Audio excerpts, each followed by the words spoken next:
Hi, and welcome to Gamers exPlane, a site dedicated to tabletop role-playing games, particularly on play-by-post and using gamersplane.com. In this segment, Player versus Player, we will interview a number of users from Gamersplane in order to find out more about how they use the service and how I use the service and how you use the service. And hopefully we'll all learn from each other and improve our own games and maybe have some fun along the way.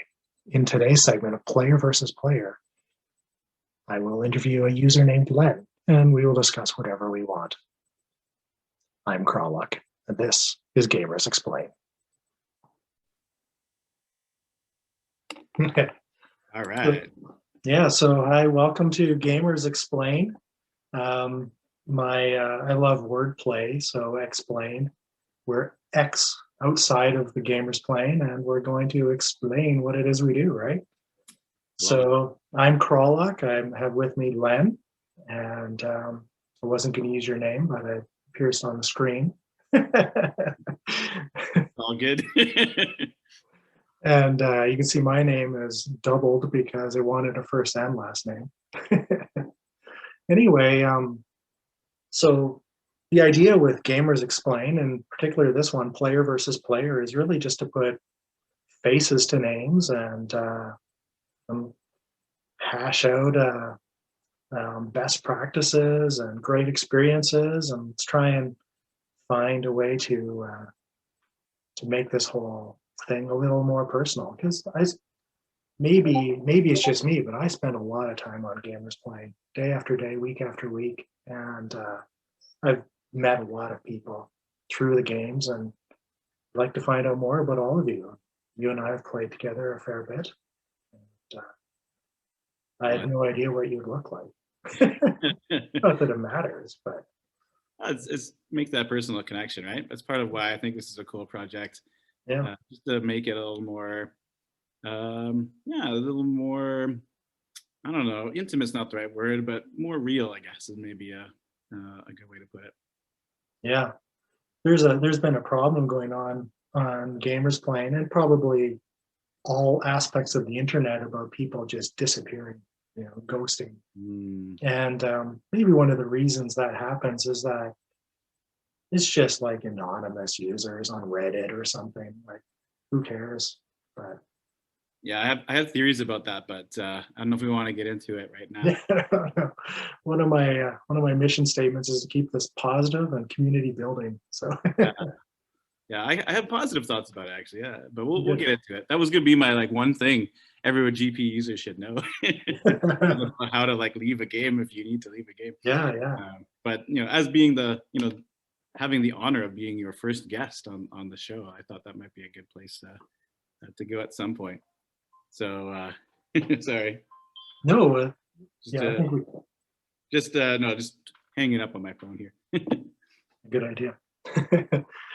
Yeah. So why don't we start by telling me a little bit about how you found Gamersplane, and sure, maybe if you recall what your first impression was. Yeah, so it was, I guess, 2015 is when I joined the site. I just had twin boys. I was in a couple years into that, so my time was opening up a bit, and I had been running a Dungeons and Dragons / sort of social gaming club at my school, but I had to put that aside because just not able to commit to that anymore. And I was just how RPG fans are. There's just that hunger. You just want to I want to roll dice. I want to be critting things, or just having a fun time. Just doing the things, even the things that are just reading about some lame lore about I don't know, drow or something. I just was craving that stuff so much, and I was listening to a million podcasts to satiate that hunger. Just every podcast that had the word role-playing game in it, I was just devouring on my 45-minute commutes to work. And one of them was the Dungeon Master's block. And I feel like this episode is mythical in the gamers playing community. I always see people say, "Oh, I heard this Dungeon Masters block episode," and I'm like, "You too, Yeah, you." yeah. So I tuned into that, and I just kind of showed up at the site, and I just I come from a background of I didn't really play a lot of D&D when I was a kid. I played Traveler and I played Palladium games, and that was sort of where I was coming from. But I was like, what's this D&D thing that everyone's making? Why is there a Tom Hanks movie about D&D and how evil it is? And I was just so curious, and like I passed by so many editions of D&D, so I was like, okay, this time I really wanted to get back into D&D. So I joined, and I wanted, like, I was already playing at school, but like playing with teenagers is fun, it's good, but I wanted to get like a big meaty game, with like all this like political intrigue and all the stuff that you hear, like, people doing. And I was like, it's just kind of fart jokes and kids having a good time, which is great. Don't get me wrong, love that stuff. But yeah, just trying to get like a serious game going. So I joined up, and my first game was a flop. It was a disaster, really. Everyone kind of left, but the one shining beauty of it was the famous Jabes was in that game. He was. I don't know how to pronounce his name. I assume Jabes is good. Yeah. Yeah, we all know who he is. And if you're out there, buddy, we love you. We love you. But he was in the game, and he was just like Mr. GP. He just knew everybody and was just playing so many games. And he liked it. He was like, "Oh wow, you got something special going on here." And I was like, "Cool, this is great." So then I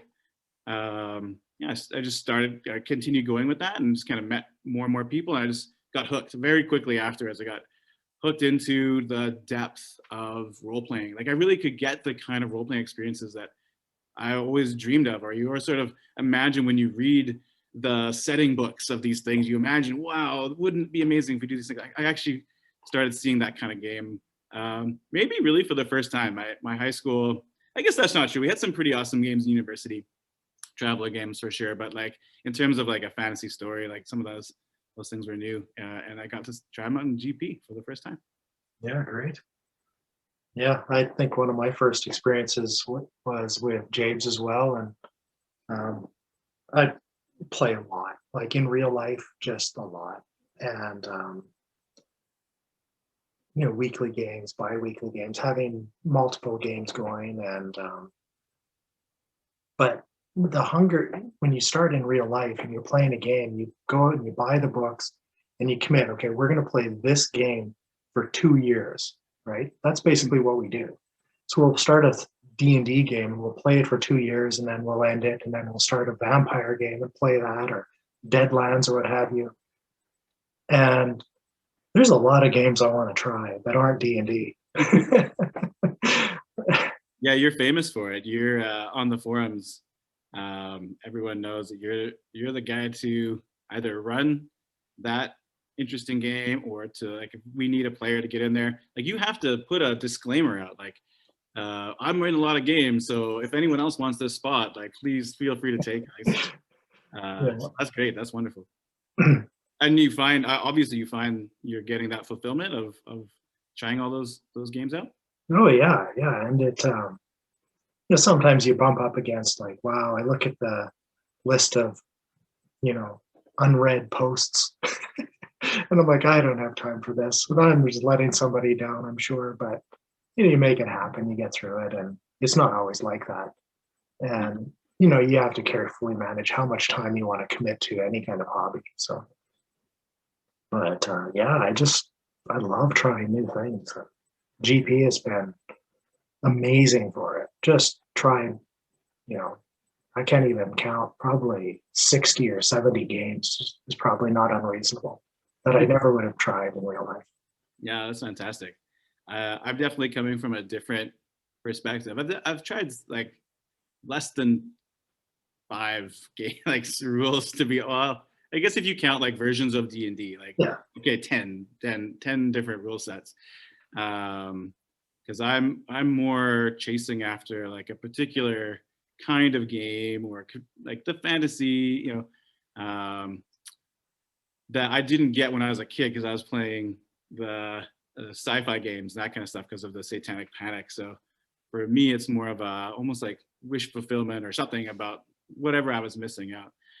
But as I play more, you know, like D&D is great, but like, you know, it's you start getting hungry for other stuff too. So running a few other games has been fun as well, and just playing in games too. Yeah. There's so Yeah, many. in real life, like there's something about D&D, and I don't know what it is.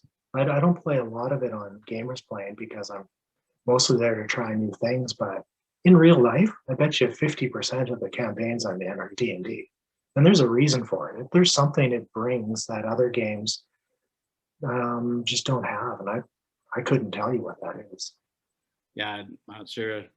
It's interesting though, because I feel like on the site there is sort of like a almost like a, I don't know, it's not like they're not, it's not split in two, but there's definitely like a niche here for this type of system, and I don't interact with a whole bunch of users that seem like wonderful people because I'm not in those rule systems. Right? The Discord is actually pretty nice. That's a place where I get to see people and have conversations. Otherwise, I wouldn't meet because I'm not playing Savage Worlds, or I'm not playing, you know, all these lovely systems that Yeah. that seem pretty popular on the site. So yeah, that's cool. Yeah. So I'd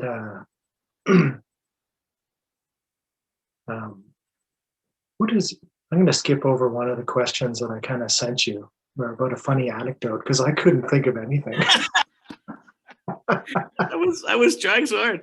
I was like, I was like, oh yeah, I was supposed to think of a funny anecdote. I can't even remember what I came up with now. But yes, let's skip over funny anecdotes. Yeah. So I think we've already touched on this, and one of the interesting things about why people join GP is a lot of people like they really want to play a Star Wars game, or they really want the big epic D&D game, which I think sounds like what you're looking for too. And certainly when I was thinking about this earlier, the big giant campaign in D&D is just one of the best role-playing experiences that I can remember. And so if you were to set up a dream game, would it be, first of all, would you run it or play it? That's an interesting question. I kind of have it's almost like two different parts of my brain. I love being a player and playing that character, and I almost feel it's in play by post. It's almost as much as just as important as the GM to have those players that are really participating strongly and helping move the story forward. So there's, in some ways, I'm like, yeah, I'd love to be a player and be one of those like pillars that keeps that game rolling forward. But I guess if I have to be honest, like in my heart, like I love the GM seat. I love being the all the creativity that goes into thinking about these ideas. And as I've discovered recently, I really like making a quality like game in terms of like the presentation and stuff, because I haven't been doing that with my latest games. I kind of purposely was like, it's COVID, you know, bleep it, like I'm not going to worry about that kind of stuff. And I'm like, oh, I really miss this, like I want that. So I guess I would be the GM, and then the second part of the question is, what would that game be? Yeah. I feel like I already had it. I had this amazing game. The second game after that first one that flopped was Isle of Dread.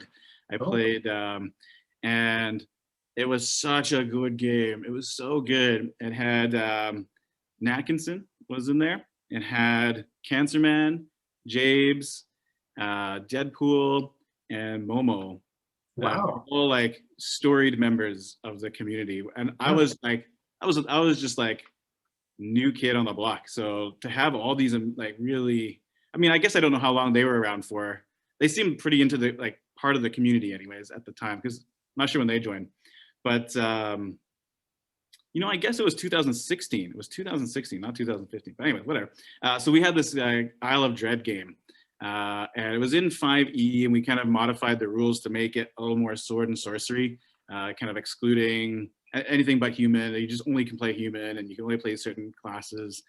And it was so good, and I was just so excited to be playing with players that wanted to dive in so deep with their characters. And it all ended in this huge, spectacular mess. But it was their mess. Like, they created their mess, and I was like, I was so surprised, and I just got all the good feels of like what I expected as a kid would be, what would D&D game be like.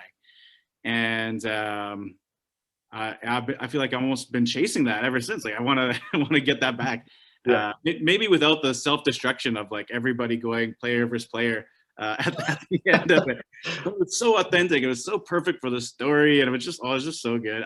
People definitely were, at the time, there was a little bit of bad blood there, but like I think everyone afterwards is like, it wasn't really bad blood, but like everyone's reconciled, any kind of whatever it was at the time, and that was just spectacular. That was such a good game. So like to get back up to some kind of like big sandbox type of game where the players are driving the action, their story is kind of front and center, and I'm almost just responding to their actions. Like, that would be the ideal game for me. Yeah. Can I ask you the same question? Is that all right if I put that back on you? Yeah. No. Yeah. One of the things that I really love about role playing is players being able to shine, right? Just being able to do something spectacular. And I think that's what draws a lot of people to superhero type games, because you're just going to be awesome. And D&D certainly ends up in the superhero territory towards the higher end of the power arc. But I think if I had a really good dream game, it would probably be some sort of like a wuxia type, high action, kung fu action movie style game where, like you said, the players are largely interacting with each other and with the plot, and the GMs is really just keeping things on the rails. Adding input where you can, and this is a kind of a sweet spot in the game where the players they know enough to drive the plot forward themselves. They've got their own agendas, they're pushing forward, and the GM is, racing to keep up. Yeah, for sure. Yeah. Yeah, how do you find that? Like, I know you're in a lot of games, and I'm in my maximum amount of games. Probably at the moment, like beyond my maximum, to be honest. Life kind of like, you're at your maximum, but then life sort of like changes what your maximum is from time to time. But in terms of trying to make something like that happen, do you find having lots of irons in the fire sort of being a good way to create that, like just kind of rolling the dice a bunch of times? Or is it more, do you find that's like a hindrance in some ways to creating that dream game? Yeah, I don't know. It's a good question, and it's one I've been thinking about. I started a Savage Worlds games recently, and had really good expectations for it, and I think it's going to go in some great places. But Is that the Blue Rose game? What's that? Is that the Blue Rose game? Yeah. Yeah, I wanted to be on that one. That's a cool setting. Yeah, Blue Rose is definitely a favorite, but and I think I'm having a hard time motivating the players to interact with each other. And that's something I need to really think about and figure out why that is the case. And maybe it's not having gone through the deep backstories, which can often be a good way of fostering that sense of connection to the world. And so then when the PCs have that connection, they're able to find things that are important to them and chase them.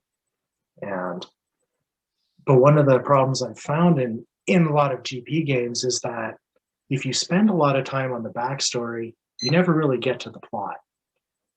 Mm-hmm. And because people ghost, people's lives, maybe they lose interest. Their backstories develop at different paces. So with this one, I tried to start in media res, which is, let's start with a fight. It wasn't going to be a fighting game, but let's start with a fight. let's establish the stakes early. And maybe what I need to do now is back it off a little bit and develop some backstory for the characters because, great set of players. I really love playing with them all the time and whenever I can. And I think it just could be a great deep game with a lot of importance. So Yeah. Yeah, I find that player chemistry is it's definitely a variable in that. Some players have played a lot together and just sort of have a good rapport with each other and feel the freedom, I guess, to have a bit of friction with someone else's character, or just are like just ready to jump in there. And I know you handcrafted that game, so maybe you picked people already that had that chemistry. So that sounds like that'll probably solve, and not that it's a problem to solve, but kind of push that in the direction you're talking about. I find that that's true. That I find that I sort of I find that there's I want to mention Natkinson. That guy knows when to like back off in a game, and like I'm thinking of his what's the Hamlet? What's Hamlet in that series of games? The Temple of Temple of Elemental Evil. Yeah, yeah. And like we don't quite have all the same players we started with, but at the beginning of that game, I was just like marveling at like how he knew to just kind of pause and let us have our interactions, and we happen to have a good chemistry of the players that were in there. But we immediately started like having our characters talking about religion and our opinions on these things. And we have a lot of religious characters in the story, and like all these things just kind of spontaneously happened. And I think sometimes just like if you have those right players, just giving them the space, because like the in media res, like there's no space, like you were saying, right? Battle right away. And we're just meeting in a tavern, which is like, it's like in some ways very cliche, but I just loved how he did it. It's just all worked out well. And to this day now, I'm playing a cleric, and I'm the one who's like pulling Annex's warlock down the dark path, like, and Cancerman's playing a divine sorceress, and like she's cold in some way, like she's for, I forget the good god in Pelor in Greyhawk, like like, but she's got this coldness to her and stuff. And I'm like, all these like little takes on the religion has been so interesting to see people kind of gel that way and debate it in the middle of a game. But it doesn't always happen, for sure. I've definitely wanted that to happen in some games, and it just fell flat. I don't know. I'm not too sure exactly why it falls flat, but picking the right players is a good start for sure. Yeah. Yeah, and I spent a lot of time engaging with new players as well, and because you find new players, like recently there's Adam joined, and he's a pretty verbose person, and so he joined a D&D game I was running. It was his first game, and since then he's just launched a whole bunch. He's engaged with the community, and you never know how great players are going to be until you really take them out for a test drive. True. Yeah, and you can get some, like I started a beginner's game recently, and some of them weren't new to role-playing games, or they're new to the site anyways, and some of them were the first time they were played. And you're right, like I was blown away with the quality of role-playing that those folks brought. They were really when they felt comfortable and they started interacting, and I was like all of a sudden just kind of watching and interjecting, I was like, these people have figured it out, and I didn't teach them. I don't know what happened. Like I don't really want to take too much credit for it, but yeah, it just happened. And beginners or people that are new to the site, if you do get into those niches, and I feel like I definitely got into that niche with the and not sad about it, but you do miss out on a whole bunch of new wonderful players for sure. Yeah. Now you started a thread on how to recruit for games. Oh yeah, that was mostly in response to, who was that? Was it Bowl of Spinach? I can't remember. Someone was like, I hate it when people don't say the. It's my pet peeve that they don't say what system it was, and then I waste my time reading it. But it got me thinking about how many games fall apart at the recruiting stage? How many games are just kind of setting themselves up for failure because they don't necessarily think things through? And I don't want to pretend like I'm like this expert or whatever. So I just put together what I could think of and put it towards the community to get some feedback about that.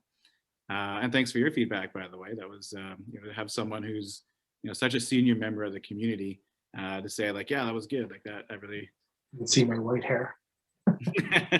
senior in the sense of like you have more posts than the next two people combined. Or actually, that's not true. But like you got I have a problem. a lot of experience in the site. Yeah, so like just like trying to think about best practices. Maybe I don't know. I don't want to comment. That's your decision. But just to what I know about, I think setting the game up to start off for success, I think is it's just one of a million variables that you could maybe solve for a little bit better. Myself included. Like I look back, I was trying to find examples, and I was like, yeah, none of my recruitment posts really were worthy of being put forward as an example. So yeah, I think that's just one of a whole bunch of possible things to improve on. I don't know. Yeah, and it's worthwhile in that you see a good recruitment post and it gets you excited, right? You look, maybe there's some images, maybe there's some details, there's an idea of what the players will be doing in the game, Yeah, rather than just a setting. Yeah, I like that. So you flip, you suddenly imagine yourself in the game. You're like, I need this, right? It's like the hunger, right? That hunger, that gamer hunger, and like it's like this juicy, delicious morsel. But it's also like expectation setting too. Like here's exactly what to expect, or maybe not exactly, but here's a good idea of what to expect, so you can decide if this is going to be for you. Yeah, and there's probably a meta level kind of idea too, that when the GM puts that much effort into thinking it through, yeah, he's put that much effort into thinking it through, right? Like he's got an idea of what he wants to do with the game. Like I've started games literally 20 minutes after being given, somebody asked like, hey, we should run a Solomon Kane game. And I'm like, let's go, we'll do it.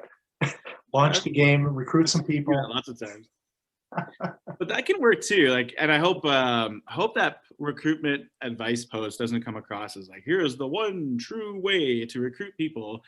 Certainly it's not. And sometimes those spontaneous like, hey, does anyone want to play this rule system, or does anyone want to play like a noir game? Like, you don't even know what system it is, or whatever it is. Like that sometimes can lead to great stuff too. Yeah. So yeah, but I think it is important. I guess actually sometimes when it's like, a Solomon Kane game sort of already has some built-in expectations around it. Yeah. Whereas like, hey, does anyone want to play D&D, or even like something like Traveler or something like where it's fairly broad in what can be done in the system, or GURPS would be like, the generic systems would be even worse. Like, anyone want to play GURPS? Like it would just like there's just no expectations whatsoever. And nothing wrong with that, actually. If people were like, I've never played GURPS, I wonder what this is. Can I gather some GURPS nerds to my cause, and we could figure out, like, I could see that working. Yeah. But yeah, at the same time, the average game on GP, I think, benefits from being clear about their intentions and conveying the expectations to their players. So your Isle of Dread game, you said, ended in kind of an apocalyptic PvP melee. It was so funny. It was so funny. So the game had an end, right? And it came to an end. Like yeah. Well, to be honest, like I laugh about it now. At the time, there was some like, oh my god, like, oh, it's like going crazy. So in some ways, it's kind of after the fact funny, but it was. It did come to an end, right? Like it wasn't necessarily a perfectly satisfying ending. I know that like Knackinson, like his character has appeared in other games, like because we wanted to continue that story and find out where that was going. But sometimes like when it ends in its prime, it's better than like trailing off into nothing. Better to end in season 5 Buffy than to like go through 6, 7. Like I think. I think that could actually play to its benefit. And it was an ending for sure. Like there was, big battle. The things that the players were bringing to the story got to ahead, and I think that was probably better than whatever ending happens in the Isle of Dread, to be honest. Yeah. So Yeah. I mean, ending a game is one of those big problems, and we want to sandbox. We want to role play, and we can role play forever, right? If your characters are alive, or even if you're just replaced, like you can just add characters. And there's stories out there of people who've been playing the same game for 30 years, totally. right? And the first generation of characters are like now demigods or kings or something, and new characters, and Or they're playing the great grandchildren of their original characters. That's all sounds really cool. I don't know how likely that is in play by post to ever get that. And like we just heard about the Secret History of Blood ending, which was like I think it's the longest running game in GP. I could be wrong. There's maybe somebody out there who's running a game longer, but like that's only. I don't know. I don't think it was like the biggest game on GP history. Like I don't think it covered like generations of characters and stuff. So I don't know if that's realistic. I've been lately doing more one-shot style games, and honestly I'm trying to work on ending a game, and I'm really struggling right now because like life got bad on me. But I got 2 of my 3 games I'm running. And you're gonna be like 3? That's so easy. But like 2 of my 3 games are actually coming to conclusions. Not the conclusions I necessarily expected them to, which is again that's lovely. But I'm trying to land the conclusion is like kind of what I'm working on right now. Kind of failing a little bit at it, to be honest, but that's okay. Like, we're all just trying to figure things out. But I'm looking forward to being able to say maybe by the end of June, like, hey, I finished a game. Or I guess it would be like officially finished a game. I think I've only finished one other, like officially finished a game on GP. So to say like, oh, I finished 2 more, I think would be really nice to be able to say. We'll see. How about you? Do you find you're able to conclude games regularly? You got a lot of them. yeah. Some games peter out. Some games you just like, throw the table over and like, I'm going home. You a bunch of lunatics. I've always felt that about like maybe my first game I played. But I've definitely turned off games where I'm just like, I don't think we're all here anymore. And Yeah. it was great playing with you all. Or maybe it was actually like I've gone through some mental health times where I'm just like, I don't have the capacity to deal at the moment. Sorry guys, just gotta take it easy. Thanks for playing. Yeah, I've had a few where we've just, lost the magic. It becomes a chore. Nobody's really seems like they're having fun, so you just kind of, let's just walk away gracefully.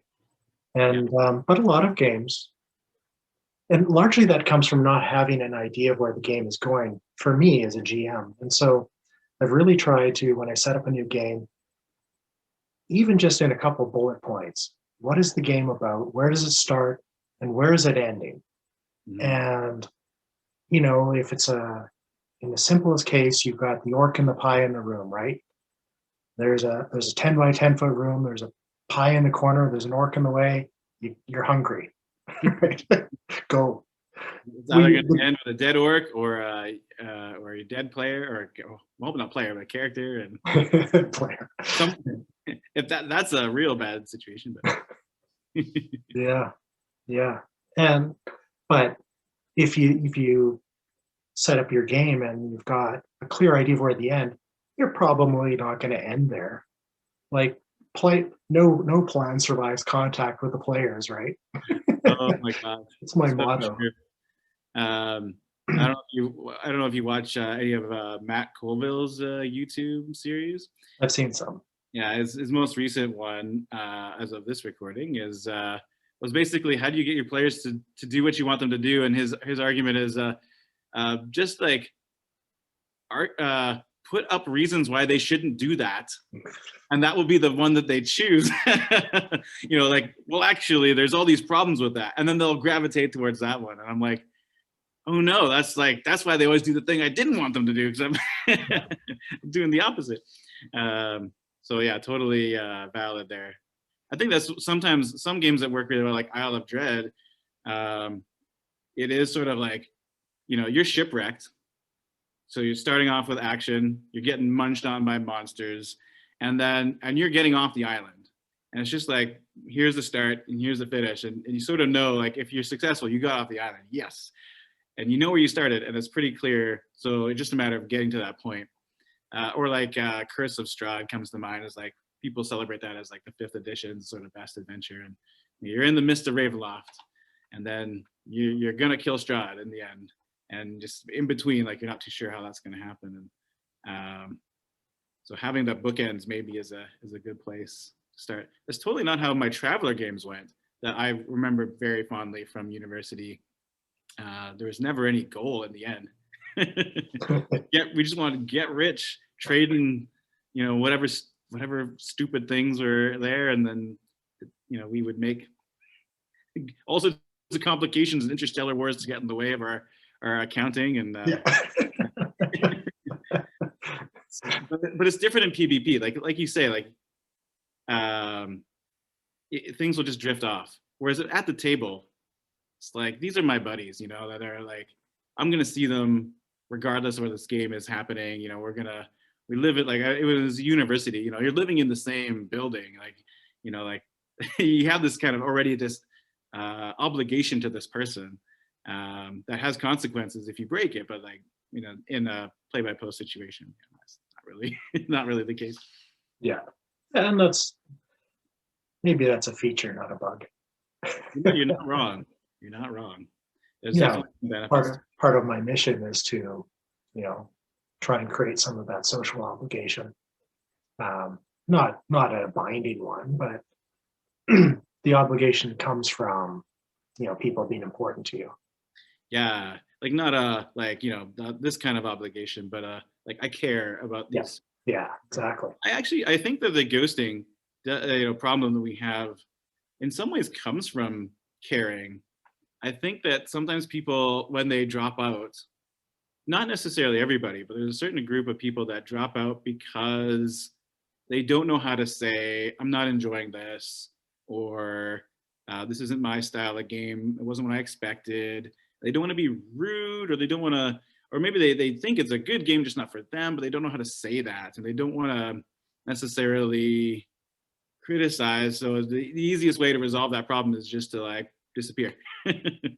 And I feel like that's the only wrong thing you can do in play-by-post, is to just disappear. Like you can say, sorry, this wasn't for me, and no one minds. It's totally fine. It's totally okay if if you're having a bit of a crisis, or you just don't have time, work has changed for you.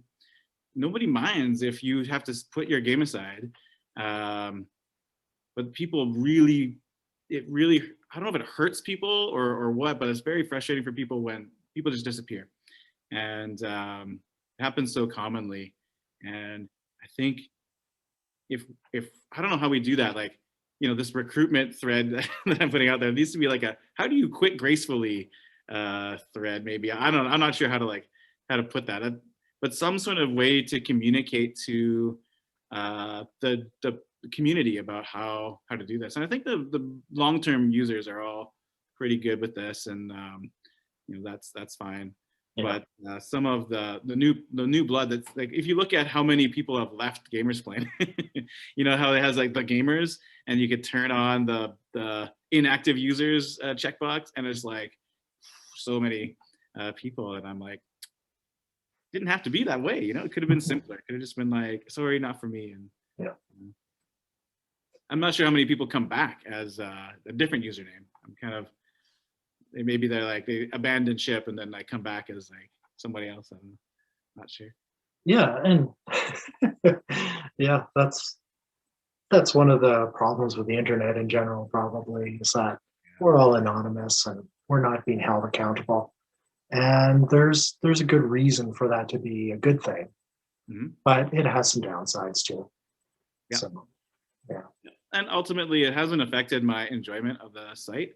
And in some ways, I think it's, like you say, there's benefits to it. Like if someone's just feeling rough and just wants to bail, And to be able to do that, like if that's good for their mental health, then that's cool. Like I don't really feel great sadness if my game ends because somebody had to bail. Like it's frustrating for sure. Yeah. But yeah, more power to them. If that was like what they had to do, that's okay. That's okay.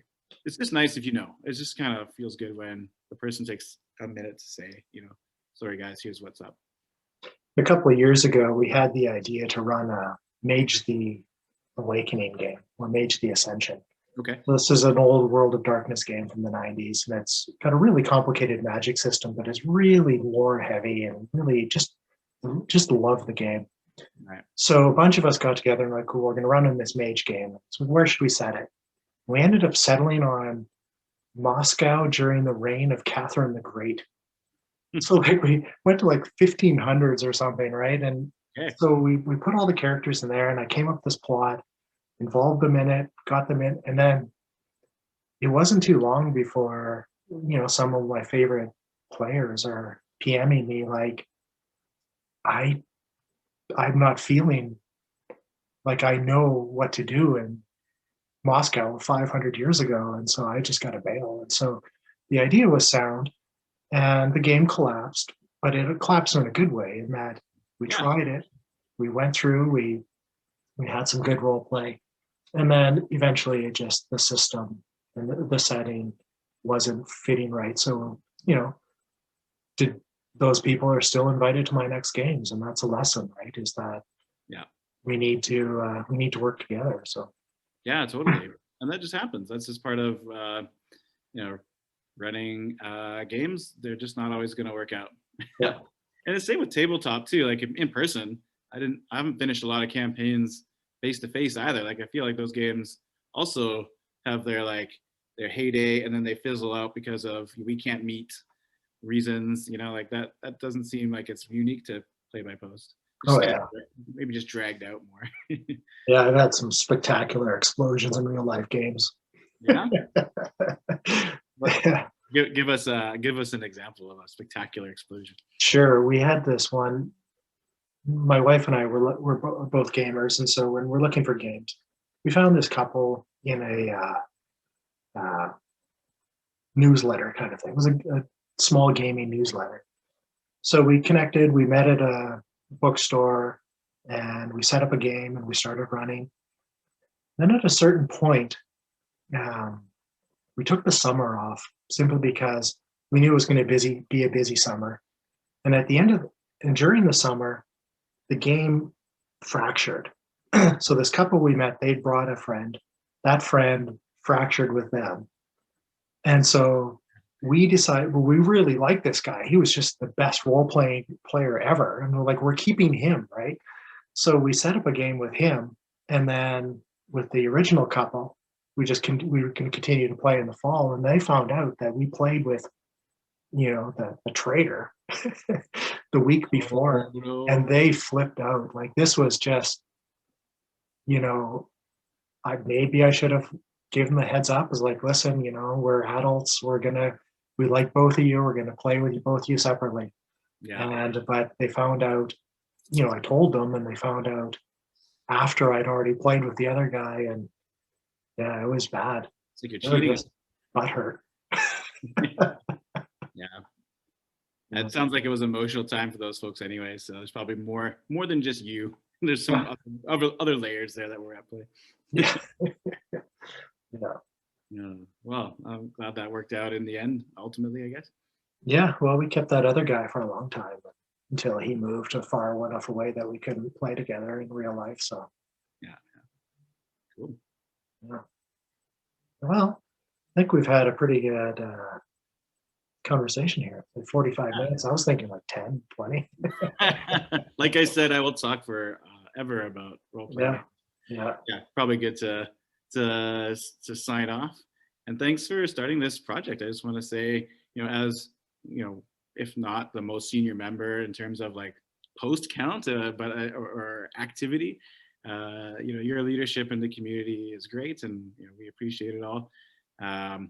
We like speaking from because I took on a role as a moderator because I wanted to kind of give back to the community because I think it's so valuable. But there's so many ways to give back, whether it's like starting a game, just being a great player, making a discussion about something, or like, a project like this is just all so many ways of giving back to the community and strengthening the community.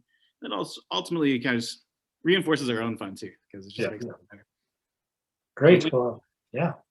Thanks for joining me, and I'll have to figure out how to edit video because this is all new. This is literally the first interview I've given in my life. Yeah, well, I hear the editing is hard. That's all that's all I know. So look, I'm glad you're taking that on. All right. Well, thanks very much, Len. Okay. Thanks. Take care. Bye. Bye.